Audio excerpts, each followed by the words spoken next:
So we're coming into land, okay? This is the center line of the runway, all right? And you see this sight picture, just like this. I want you to go ahead and put whatever rudder's needed to straighten the plane out.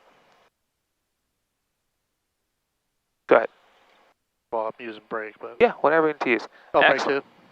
Yeah, whatever you need to use to make the plane straight. Obviously, we're on the ground, so we'll use brake, right? So you see how you did that? How'd you know how much rudder to use to get the plane straight? Well, the answer is visually. Visually, yeah. So I want you to do the same thing on landing. If I see that the plane relative to the center line is pointing offset to the side, I will use my rudders to bring it parallel and straight with the extended center line of the runway. How much rudder will I use? How do I know how much to use? Visually. If the plane's this way, I visually do that. There we're parallel. Beautiful.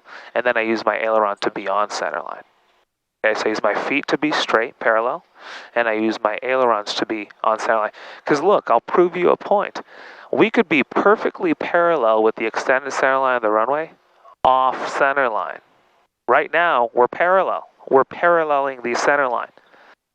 But we don't just want to be parallel. We want to be parallel and on center line. How do we make the parallel happen?